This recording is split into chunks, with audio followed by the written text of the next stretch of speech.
meron pa tayong 97.9% na hindi pa nakakapag-subscribe sa YouTube channel ko. Bagong lahat, huwag nating kakalimutan na mag-subscribe, mag-comment, like and share, and please click the bell para ma-receive ninyo lahat ng aking notifications. Eto na nga, may nangyari na nga ng masama dito kay Calvin Abueva na aksidente kagabi.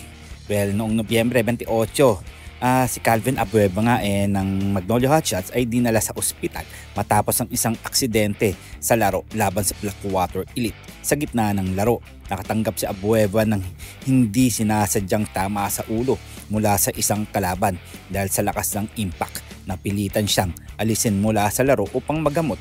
Wala pang detalye nilalabas tungkol sa eksaktong kalagayan niya, ngunit inaasa na babalik siya sa laro matapos ang sapat na recovery. Pero alam niyo ba na si Calvin Abueva talagang napuruhan noong gabi na yon? Well, nakakapanghinayang lang dahil nga na ospital na itong si Calvin Abueva at medyo basag yata ang kanyang panga sa siko ni Cedric. Well, mga pare ko, hindi pa natin alam kung ano mga talaga ang mangyayari dito kay Calvin Abueva, kung malala nga ba o hindi. Well, hindi naman siguro sinasadya ni Bearfield na talagang natsyempohan lang talaga si Calvin Abueva noong gabi na yon.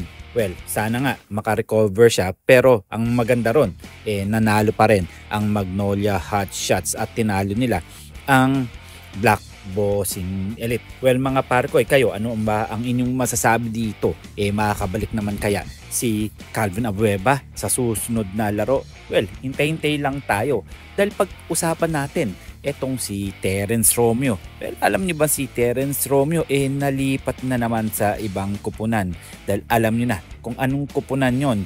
Marami nga nagsabi sa Blackwater Elite nga daw ito malilipat, pero kung akong tatanungin mga pare ko, si Terence Romeo nakakapanghinayang lang dahil nga may bagong kabanata si Romeo na nalipat nga sa Terra Firma Jeep. Naghahanap nga sa isang panibagong yugto sa kanyang karera.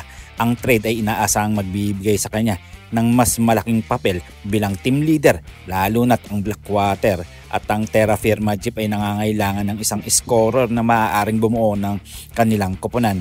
Gayunpaman, ang kanilang mga laban talagang nakakapanabik.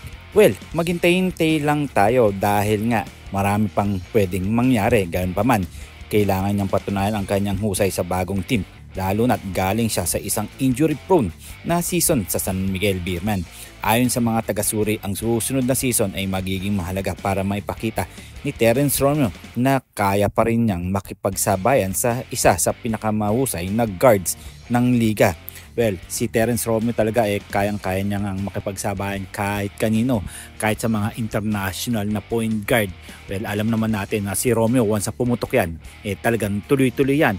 Lalo na sa Taiwan, di ba? Alam naman natin na marami nagkagusto dito kay Terence Romeo. So hanggang dito na lang tayo, huwag nating kalimutan na mag-subscribe.